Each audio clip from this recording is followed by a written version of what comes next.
My wife dumped wine on me at her $980 million deal signing, unaware I owned the company. Nyla humiliated Roman in front of 200 VIP guests at Atlanta's most exclusive venue, calling him a pathetic architect while celebrating her biggest contract with the Meridian Corporation. The shame burned through him as the business elite watched and whispered.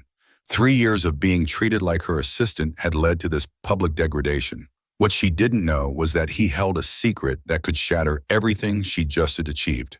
By tomorrow morning, her greatest triumph would become her complete downfall, and she'd learn the true cost of humiliating the wrong person. Before we continue with Roman's story, if you're enjoying this dramatic tale of betrayal and justice, please hit that like button and subscribe for more powerful stories. Let me know in the comments where you're watching from. Are you in Atlanta, South Africa, Jamaica, or somewhere else entirely? Your support helps us bring these compelling narratives to viewers worldwide. Now let's see how Roman's world is about to change forever. The Georgia humidity hung thick over the rooftop terrace as Atlanta's elite mingled beneath string lights and crystal chandeliers. Roman cross-adjusted his tie and watched his wife command the room like she owned it. Tonight, Nyla was celebrating the biggest deal of her career, a $980 million contract with Meridian Corporation that would cement her reputation as one of the South's most formidable marketing executives. "Ladies and gentlemen," the master of ceremonies called out, tapping his champagne flute. 200 guests turned toward the podium where Nyla stood radiant in her emerald dress, her smile blazing under the camera flashes.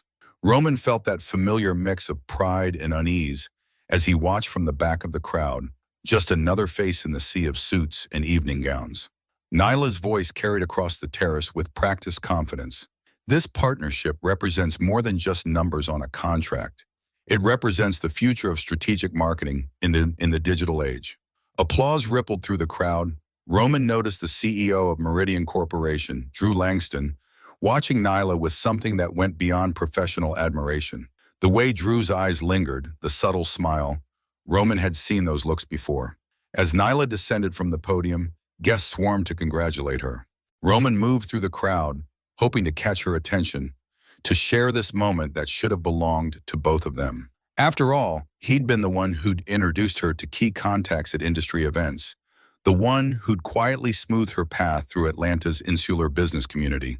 But as he approached, Nyla's expression shifted from celebration to irritation. "What are you doing here?" she hissed, her voice low enough that nearby guests couldn't hear. "I told you to wait by the bar." Roman felt the familiar sting of dismissal. 3 years of marriage had taught him to recognize when Nyla was managing his presence rather than welcoming it.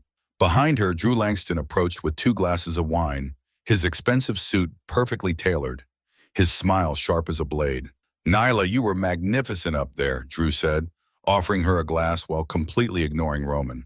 "Though I think we should discuss the implementation timeline privately later." The subtext wasn't lost on Roman. Drew handed Nyla the second glass without asking if Roman wanted one. That's when everything changed. Nyla turned back to Roman, her face flushed with wine and victory, and something cold flickered in her eyes. "Actually, Drew, let me introduce you to my—" She paused as if choosing her words carefully. "This is Roman. He's just an architect. Nothing important." The words hit Roman like a physical blow. Nothing important. After everything he'd sacrificed, every connection he'd shared, every door he'd opened for her. Before Roman could respond, Nyla raised her wine glass in a mock toast. "To knowing your place," she said with a laugh that carried just loud enough for the nearby guests to hear. Then she tilted the glass, and the deep red wine poured across Roman's white shirt and down his jacket. Gasps echoed around them as conversations stopped mid-sentence. Camera phones appeared, capturing the moment that would haunt Nyla forever, though she didn't know it yet. "Pathetic," Nyla said clearly, her voice carrying in the sudden silence. "Just a pathetic architect who doesn't belong here." Drew laughed, a sound that cut through Roman like glass. Other guests turned away, embarrassed by the public humiliation they had witnessed. Roman stood there, wine dripping from his clothes, feeling the weight of 200 pairs of eyes on him. But instead of anger, Roman felt something else: clarity. He looked up at Drew Langston, caught the man's eyes, and gave the slightest nod. Drew's smile faltered for just a moment, a flicker of confusion that told Roman everything he needed to know. Nyla had no idea what she'd just done. She had no idea who she'd just humiliated. And tomorrow, when the contracts were reviewed and certain clauses were activated, she would learn exactly what it cost to pour wine on the wrong man. Roman turned and walked toward the exit, leaving his wife to bask in her triumph. She had no idea it would be her last. The silence in Roman's BMW was deafening as he drove through Atlanta's midnight streets. Wine stains had dried into dark patches across his shirt, a permanent reminder of the evening's humiliation. He thought back to 3 years ago when everything had seemed so different, so full of promise. He'd met Nyla at a gallery opening in Midtown. She was ambitious, brilliant, and captivating in a way that made everyone in the room gravitate toward her. Roman had been immediately drawn to her drive, her vision for climbing the corporate ladder in a male-dominated industry.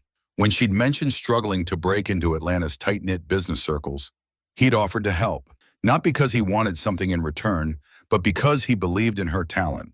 What Nyla never knew was how many doors Roman had quietly opened for her. The introduction to Marcus Williams at the Chamber of Commerce dinner, Roman had arranged that.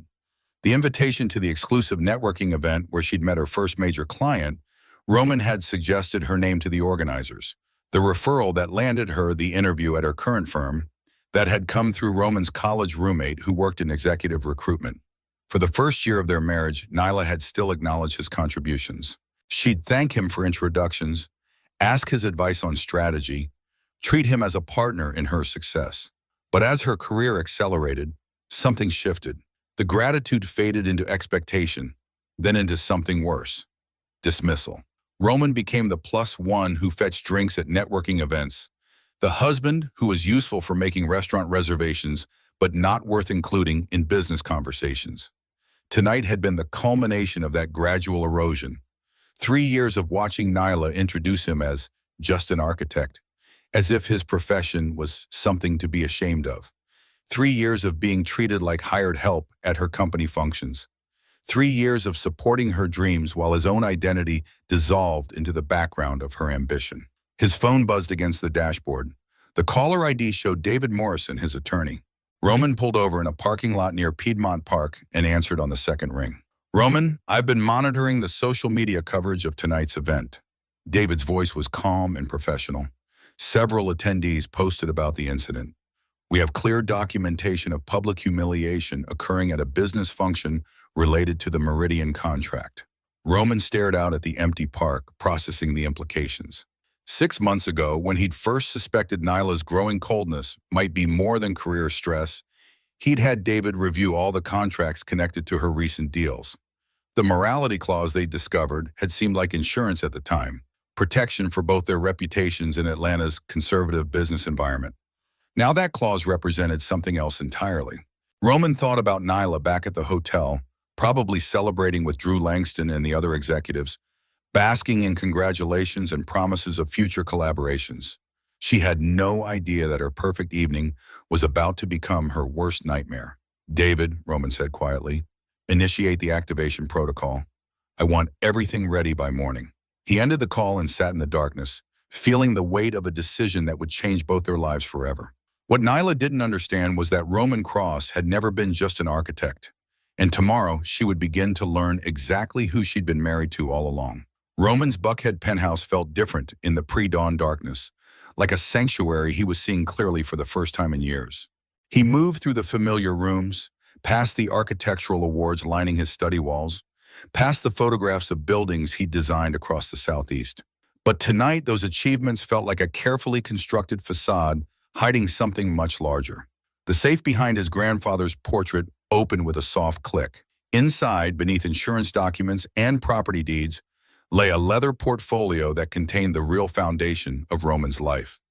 The Cross Family Trust, established by his grandfather in 1947, when the old man had purchased his first acre of Atlanta land for $300. What started as a single plot in what would become Midtown had grown into an empire spanning commercial real estate, development projects, and strategic investments across the South. Roman spread the documents across his desk, each page representing decades of careful wealth building. His grandfather had been a porter on the railroad who'd saved every penny, investing in land when others couldn't see Atlanta's potential. Roman's father had expanded the holdings, diversifying into construction and development. By the time Roman inherited control at 25, The trust was worth more than most people could imagine. The irony wasn't lost on him, as while Nyla had spent 3 years dismissing him as just an architect, she'd been sleeping next to one of Atlanta's most significant property owners. The Cross Family Trust held major stakes in 17 downtown buildings, including the very hotel where tonight's celebration had taken place. More importantly, it was the silent majority investor in Meridian Corporation, a strategic position Roman had secured 2 years ago when Drew Langston's company needed capital for expansion. Roman found the Meridian file and pulled out the investment agreement. His fingerprints were all over Drew's success, though the man had never known it. The anonymous investor who'd provided the crucial funding for Meridian's digital transformation initiative. The silent partner who'd helped finance their acquisition of 3 smaller marketing firms. The ghost in the machine who'd enabled Drew Langston to build the very company that had just signed a $980 million deal with Roman's own wife. But the most crucial document lay at the bottom of the stack. The morality clause that Roman's attorneys had insisted upon when structuring the investment. Corporate partnerships required ethical conduct from all parties. Public humiliation of business associates, particularly spouses, could trigger immediate contract review. Roman had thought it was excessive when David Morrison had drafted it. Now it looked like prophecy. His phone vibrated with a text message. The private investigator he'd hired 3 months ago had sent a single photograph. Nyla and Drew entering the Ritz-Carlton together, her hand on his arm, their body language telling a story that confirmed Roman's worst suspicions. The timestamp showed it was taken just 2 hours ago, while Roman had been driving home alone through the empty streets. Roman set the photograph beside the trust documents and closed his eyes. 8 months. That's how long the affair had been going on, according to the investigator's preliminary report. 8 months of Nyla treating Roman like hired help while building her career on his hidden resources and sleeping with the man whose success Roman had quietly financed. The sun was beginning to rise over Atlanta's skyline, casting long shadows across his office. In 6 hours, the Meridian Corporation board would receive a very interesting email from their majority investors' legal team. The $980 million celebration was about to become a $980 million catastrophe. What Nyla had triggered last night would end much more than a business deal. The morning sun streamed through the floor-to-ceiling windows of David Morrison's law office as Roman studied the contract that would reshape his life.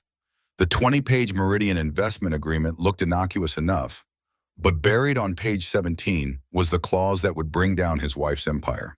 Section 12.7, David said, adjusting his wire-rimmed glasses as he read aloud.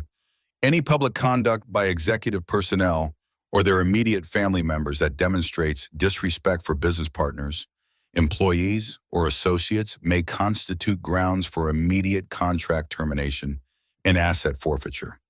He looked up at Roman with the expression of a man who'd seen too many marriages destroyed by ambition. Your wife's behavior last night triggered this clause the moment she humiliated you in front of Meridian's leadership team. Roman traced his finger along the dense legal text. 6 months ago, when he'd first noticed Nyla's increasing coldness, he'd asked David to review every contract connected to her career advancement.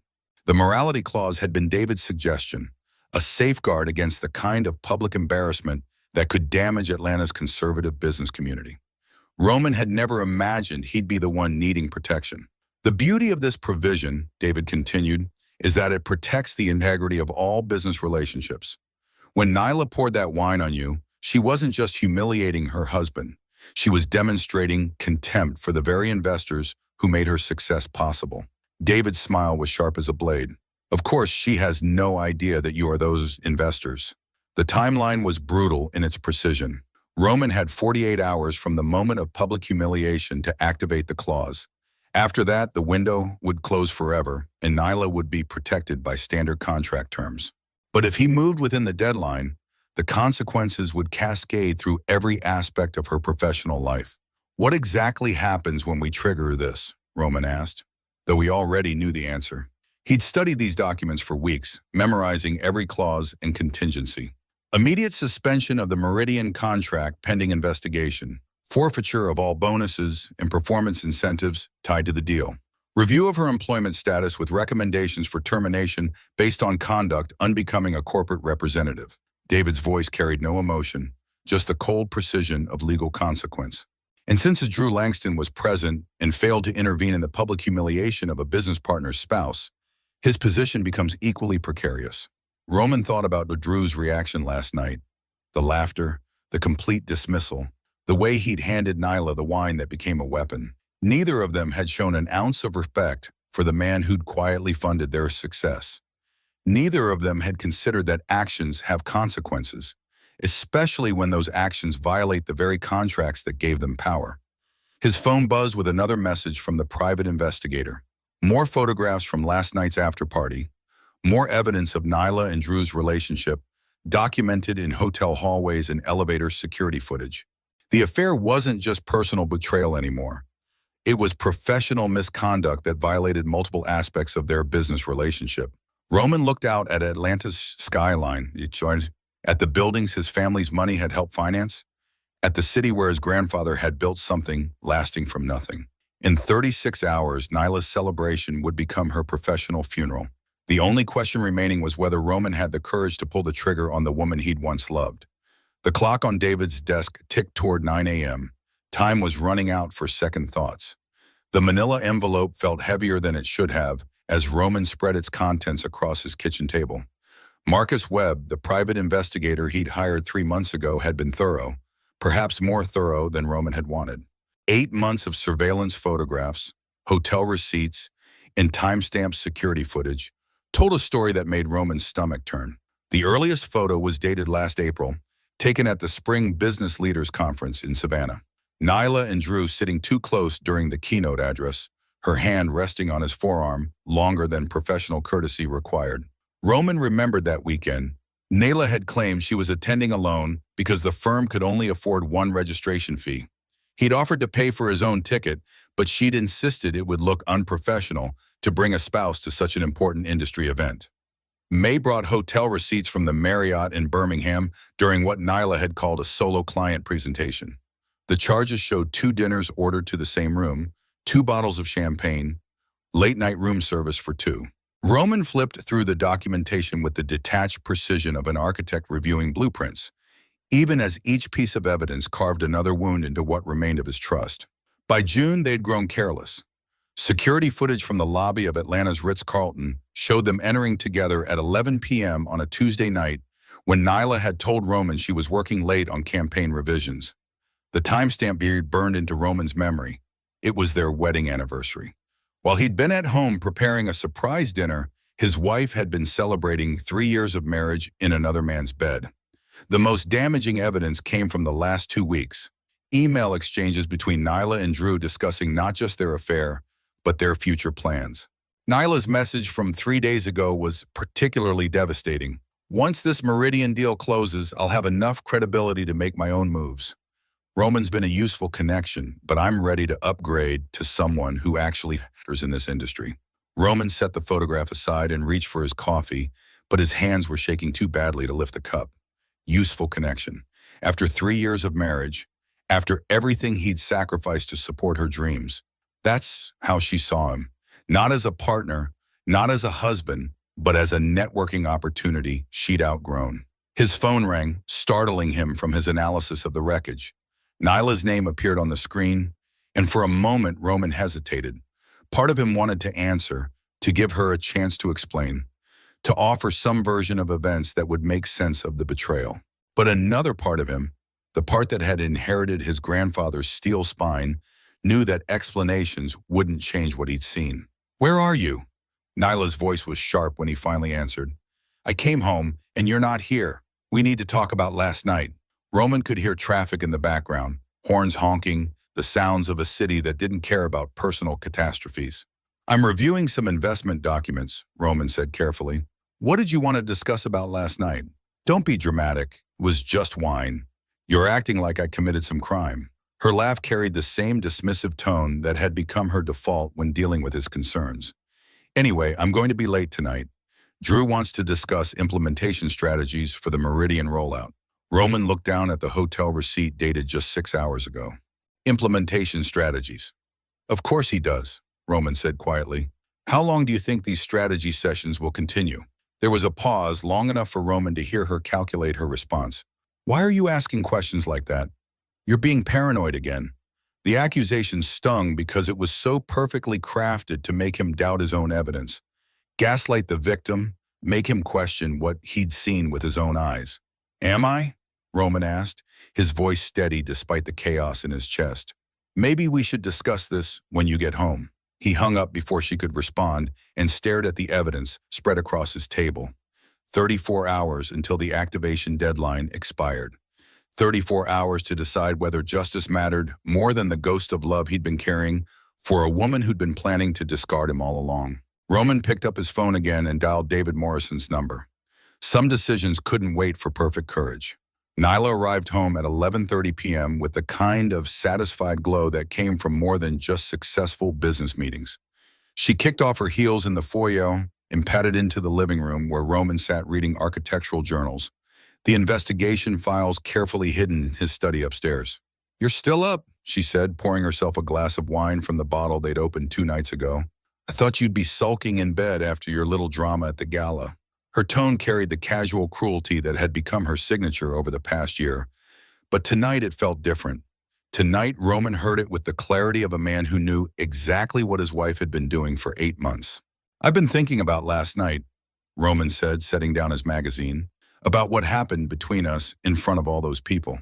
He kept his voice level, curious rather than accusatory. After 15 years of architectural negotiations, he knew how to let the other party reveal their position first. Nyla settled into the armchair across from him, her expression shifting to the patient annoyance she reserved for his emotional needs. "Roman, you're being ridiculous. It was just a little wine. You're acting like I committed assault." She took a sip from her glass, the same vintage she'd poured on him 12 hours earlier. "Besides, you embarrassed me by showing up uninvited. I told you to wait at the bar. I thought I was invited as your husband. You were invited as my +1. There's a difference." The distinction landed like a slap, precise and intentional. "This was a professional event, Roman. You don't understand the dynamics involved when serious money is on the table." Roman studied her face, looking for any trace of the woman he'd fallen in love with 3 years ago. The ambitious marketing executive with dreams bigger than her small-town Alabama background was still there, but something else had taken residence behind her eyes.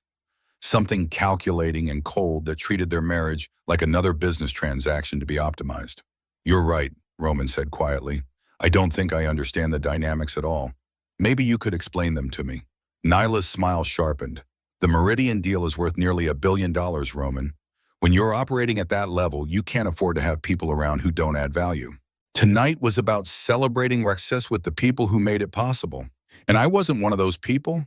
You're an architect, a good one, I'm sure, but this is corporate strategy and global marketing. It's not your world." She leaned forward, her voice taking on the patronizing tone she might use with a child who didn't understand adult conversations. "I know you want to be supportive, but sometimes the best support is knowing when to step back." Roman felt something shift inside him, a gear clicking into place that he hadn't felt since his grandfather taught him about building foundations. You don't construct something lasting by accepting disrespect as the price of peace. You build it by knowing your own worth and refusing to compromise on what matters. "I think you misunderstand our arrangement, Nyla." Something in his tone made her pause, wine glass halfway to her lips. For the first time since she'd walked through the door, she looked at him directly instead of through him. "What do you mean by that?" Roman stood up slowly, feeling the weight of decisions settle across his shoulders like architectural blueprints falling into place. "I mean, I think it's time you learned exactly who you've been married to." He reached into his jacket pocket and pulled out his phone, scrolling to the contact labeled Drew Langston, CEO. "And I think Drew should probably know some things about his new business partner." Nyla's face went pale as Roman's finger hovered over the call button. "Roman, what are you doing?" "I'm adding value to the conversation." Roman didn't make the call. Instead, he set the phone on the coffee table between them and watched Nyla's face cycle through confusion, fear, and finally calculation. She was trying to figure out what game he was playing, how much he actually knew, and what leverage she had left. "You're bluffing," she said finally, but her voice lacked the confidence it had carried moments before. "You don't even know Drew well enough to have his personal number." "Don't I?" Roman picked up the phone again, this time opening his photo gallery. The screen displayed a picture from last year's Chamber of Commerce dinner. Roman and Drew shaking hands beside the silent auction table. "We've met several times, actually. Interesting conversations about business development and investment opportunities. Nyla's wine glass trembled slightly in her hand. That doesn't mean anything. You network with lots of people. But Roman could see her mind working, trying to remember every interaction, every introduction, every connection that might not have been as random as she'd assumed. 24 hours, Roman said, standing and straightening his shirt. You have 24 hours to end whatever relationship you've developed with Drew Langston and issue a public apology for last night's behavior. After that, certain contracts become void and certain business relationships become complicated. You're being paranoid and jealous, Nyla shot back, but the accusation lacked her usual venom. There's nothing inappropriate about my professional relationship with Drew. Roman walked to the window overlooking Atlanta's skyline, his hands clasped behind his back in the same pose his grandfather had favored when delivering ultimatums to business partners. Professional relationship. Is that what they're calling it now? The silence stretched between them until Nyla's phone rang. The caller ID made her face go white. Drew Langston. She stared at the screen like it was a snake, then looked up at Roman with something approaching terror. Answer it, Roman said softly. I'm curious to hear what implementation strategies he wants to discuss at midnight. Nyla let the call go to voicemail, but the damage was done. The timing was too perfect, too convenient, too obviously connected to whatever Roman knew or thought he knew. Her phone buzzed with a text message, and Roman could see her hands shaking as she read it. He wants to meet tomorrow morning, she said, her voice barely above a whisper, to discuss irregularities in the funding structure for the Meridian deal. Roman nodded slowly. Irregularities. That's an interesting word choice. He moved back to the coffee table and picked up his phone. David Morrison is expecting my call by noon tomorrow. He'll want to know whether I'm proceeding with the activation protocol or giving you time to rectify the situation yourself. I don't understand what you're talking about. But Nyla was a smart woman, and Roman could see her connecting pieces of a puzzle she hadn't known existed. The business connections that seemed too convenient, the opportunities that appeared just when she needed them most, the funding sources that nobody quite seemed to understand. Roman headed toward the stairs, then paused with his hand on the banister. 24 hours, Nyla. Use them wisely. He climbed to his study, leaving her alone with her phone and the growing realization that the man she'd been treating like hired help might not be nearly as powerless as she'd assumed. Behind him, he heard Drew's number calling again. This time, she answered. Roman's study felt like a war room at 8 a.m., documents spread across every surface as he prepared for the most important presentation of his life. David Morrison sat across from him, 3 legal assistants flanking the conference table they'd set up beside the window overlooking Buckhead. The morning sun cast long shadows across financial statements, investment agreements, and incorporation documents that told the story of Nyla's entire career. Every funding source traces back to the Cross Family Trust, David said, pointing to a flowchart that looked like a corporate family tree. The startup capital for her first marketing agency came through Meridian's Small Business Development Fund. Meridian received that money from the Atlanta Economic Development Corporation. The development corporation's largest anonymous donor is Cross Family Trust. Roman studied the paper trail that his accountants had assembled overnight.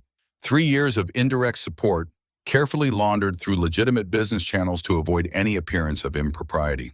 He'd wanted to help his wife succeed on her own merits, but he'd also wanted to ensure she had every possible advantage in an industry that didn't always welcome ambitious women. The networking events, the industry introductions, even the office space for her current firm, David continued. The building is owned by Cross Development Holdings, a subsidiary of your trust. She's been paying rent to her own husband without knowing it. The irony would have been amusing if it weren't so tragic. One of the legal assistants looked up from her laptop. The morality clause activation is confirmed. We have 15 minutes before the deadline expires. Roman felt the weight of finality settling over the room like dust after demolition. Once this process started, there would be no rebuilding what they'd destroyed. Nyla's key turned in the front door downstairs, followed by the sharp click of heels on hardwood. She was early, probably hoping to catch Roman before he left for work, to negotiate some kind of settlement that would preserve her dignity and her career.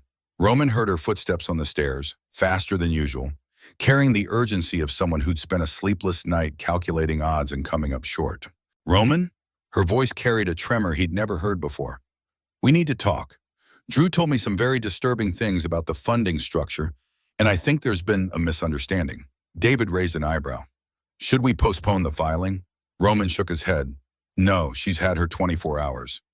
He stood and walked to the study door, opening it to reveal Nyla standing in the hallway with her phone clutched in one hand and what looked like a handwritten letter in the other. I wrote an apology, she said quickly, holding up the paper. For last night, I was wrong to humiliate you in public, and I want to make this right. Roman looked at the letter, 3 paragraphs of carefully crafted contrition that probably took her hours to write. That's thoughtful of you, but I'm afraid it's too late for apologies. Behind him, David's phone chimed with a message confirmation. Contract termination filed with the Meridian Corporation, asset forfeiture proceedings initiated, employment review triggered. Each sentence fell like a gavel, finalizing decisions that would reshape both their lives. Nyla's face crumpled as she realized what was happening. Roman, please, I can explain everything with Drew. It's not what you think. Actually, Roman said quietly, it's exactly what I think. The question is whether you're ready to learn how much you've underestimated the man you've been married to. He stepped aside and gestured toward his study, where the documents waited to tell the story of everything she'd never known about her own success. The Meridian Corporation boardroom occupied the entire 40th floor of the Peachtree Center, with floor-to-ceiling windows that offered a commanding view of Atlanta's sprawling metropolis. Roman had been in this room twice before as an anonymous consultant, but today he walked through the mahogany doors as the Cross Family Trust's official representative. The transformation felt surreal, like stepping from shadows into harsh fluorescent light.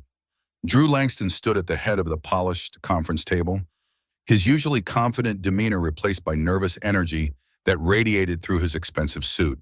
He'd been pacing for 10 minutes, checking his phone repeatedly, clearly expecting this emergency board meeting to address some minor contractual irregularity that could be resolved with explanations and reassurances. Ladies and gentlemen, the board secretary announced, we're convened today to address urgent matters regarding the recent Meridian-Williams contract and associated partnership agreements. 7 board members sat around the table, their faces carrying the grave expressions reserved for potential corporate disasters.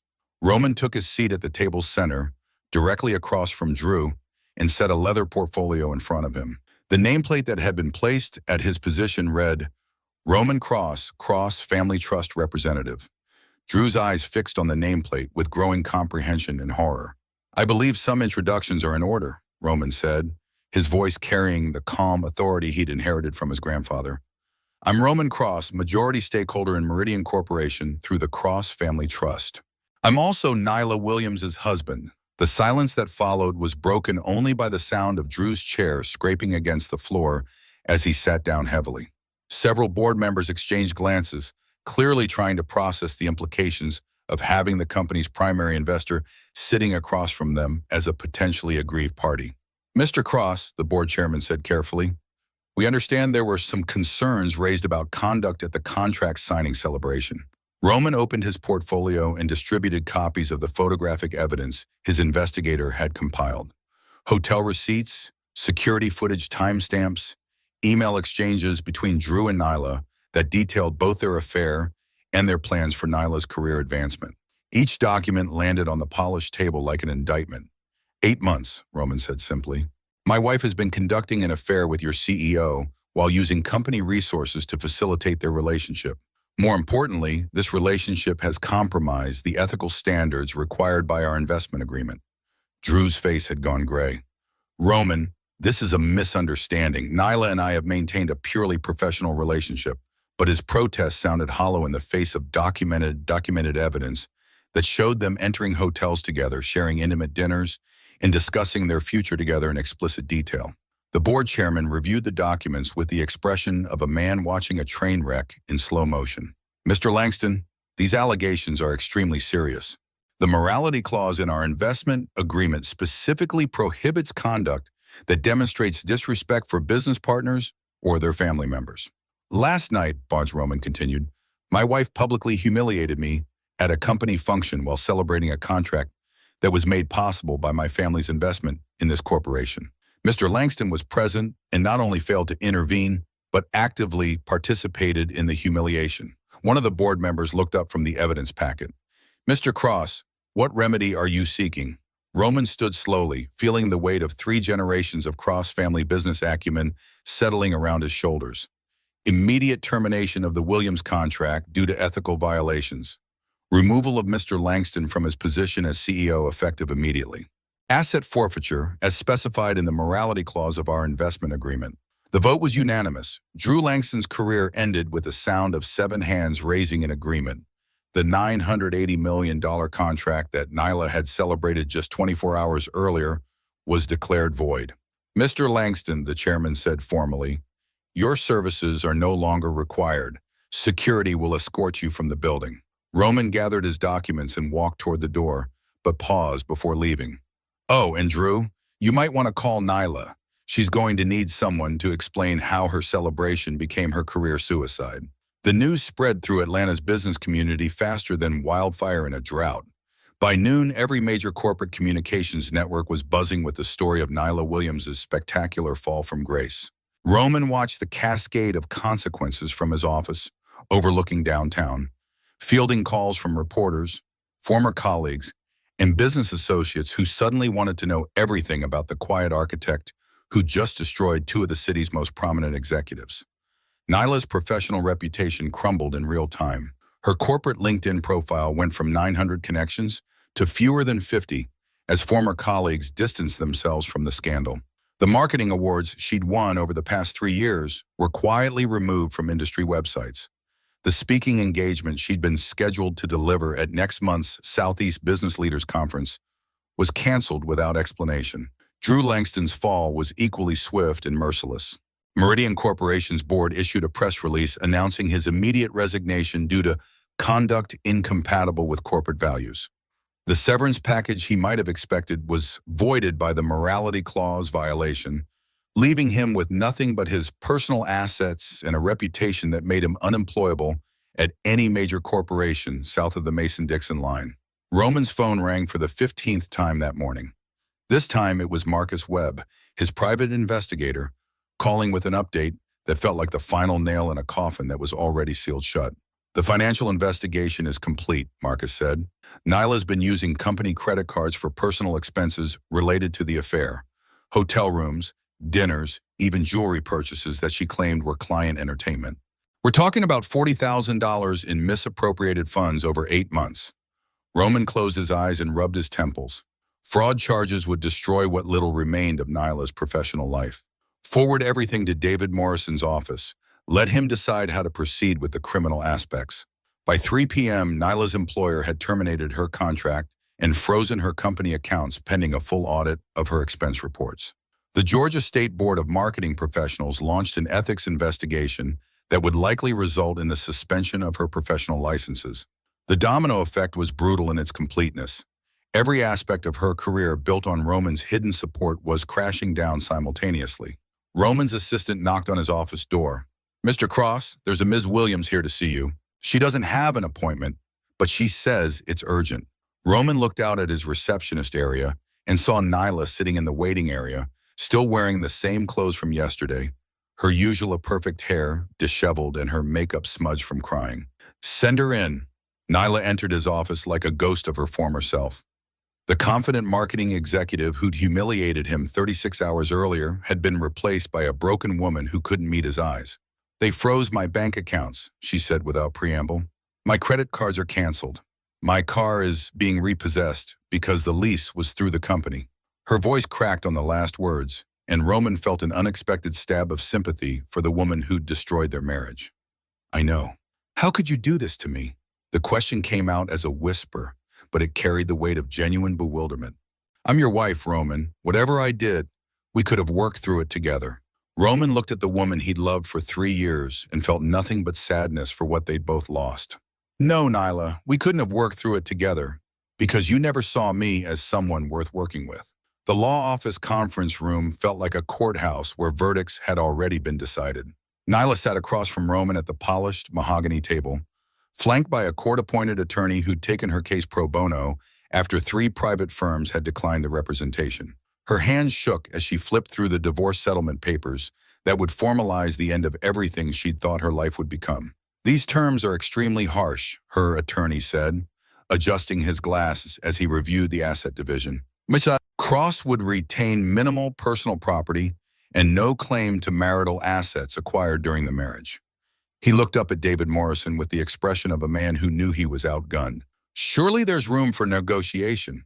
David's response was clinical in its precision. The prenuptial agreement was very specific about asset forfeiture in cases of adultery.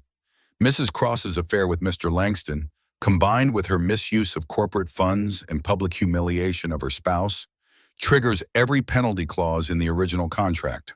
Roman watched Nyla read through the terms that would leave her with nothing but her personal belongings and a monthly stipend that would cover basic living expenses for 6 months.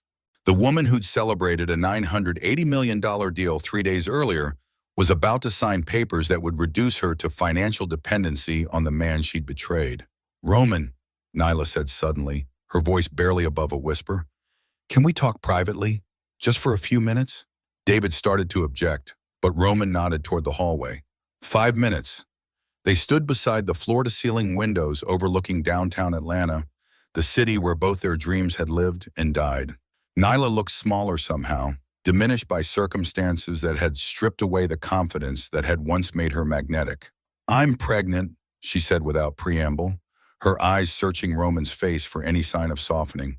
"I found out this morning. We're gonna have a baby, Roman. That changes everything, doesn't it?" Roman felt the words hit him like a physical blow, but his expression remained steady. 3 months ago, the possibility of starting a family had been one of their few remaining points of connection. Now it felt like another manipulation, another desperate attempt to rewrite history in her favor. "When?" Roman asked quietly. "About 6 weeks," Nyla said, and Roman felt the timeline clicking into place. 6 weeks ago was right in the middle of her documented affair with Drew Langston. 6 weeks ago was when the hotel receipts showed them spending long weekends together in Birmingham and Savannah. Roman pulled out his phone and scrolled to a file David had prepared as insurance against exactly this moment. Medical records from Nyla's gynecologist, obtained through their joint health insurance account, showed a negative pregnancy test from 2 days earlier. "Nyla," Roman said, holding up the screen, "I know about the test. I know you're lying." Her face crumpled as the last card in her hand turned worthless. "Please, Roman, I'll do anything. I'll go to counseling. I'll cut all contact with Drew. I'll sign any agreement you want. Just don't destroy me completely." Roman looked at the woman he'd once planned to build a life with and felt only sadness for what they'd both become. "Respect can't be rebuilt from zero, Nyla. Trust can't be reconstructed from lies. You made your choice 8 months ago when you decided I wasn't worth your honesty." They walked back into the conference room in silence. Nyla signed the papers without reading the remaining pages, her signature shaky but legally binding. The marriage that had begun with dreams of partnership ended with the sound of pen on paper and the quiet rustle of documents being filed away. "This is the last time we'll speak as husband and wife," Roman said as they stood to leave. 6 months later, Roman stood in the lobby of his new architectural firm, watching Atlanta's skyline transform as the afternoon sun painted the buildings in shades of gold and amber. Cross Design Group occupied 3 floors of a downtown tower he'd purchased through the family trust, and the space hummed with the energy of 22 employees working on projects that ranged from sustainable housing developments to cultural centers that would serve the community for generations. "The museum board approved the final designs," Quinn Silverton said, walking up beside him with a portfolio tucked under her arm. As the High Museum's senior curator, she brought an understanding of space and light that complemented Roman's architectural vision perfectly.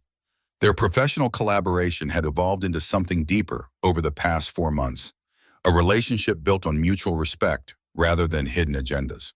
"That's excellent news," Roman said, turning to face the woman whose intelligence and integrity had helped him remember what partnership was supposed to feel like. "The children's wing is going to be something special."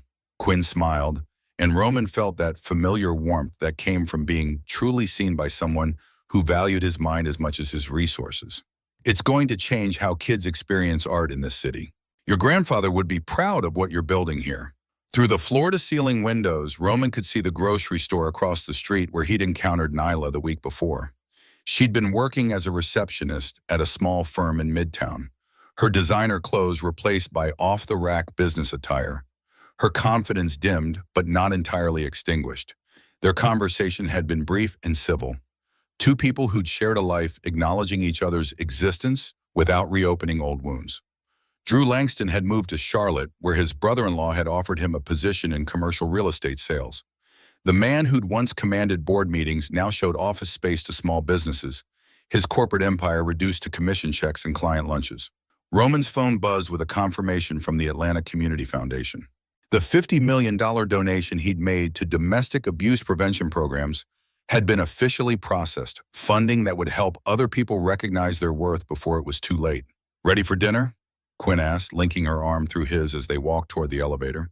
Roman nodded, thinking about the reservation he'd made at a small Italian restaurant near Grant Park, the kind of place where conversations mattered more than appearances, where two people could plan a future based on honesty rather than hidden agendas.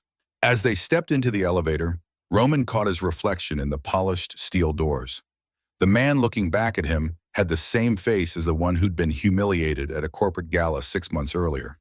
But everything else had changed. He'd learned the difference between love and respect, between supporting someone's dreams and enabling their contempt. The elevator doors opened onto the parking garage where Quinn's hybrid sat beside Roman's Tesla. Two successful people choosing to build something together rather than using each other as stepping stones to individual ambition. Roman held the car door open for Quinn and smiled as she slid into the driver's seat. Tomorrow they would fly to Paris for a vacation that had nothing to do with business, networking, or professional advancement. Just two people exploring a city that understood the value of things built to last. True respect in relationships cannot be earned through silence. It must be given freely or not at all. Roman's story reminds us that supporting someone's dreams should never cost us our dignity. What would you have done in Roman's position? Would you have given Nyla a second chance? Or was walking away the only choice? Share your thoughts below. If this story resonated with you, please hit that like button to help others discover these lessons about love and self-respect. Thank you for watching, and I'll see you in the next video. Until then, remember, your dignity is not negotiable.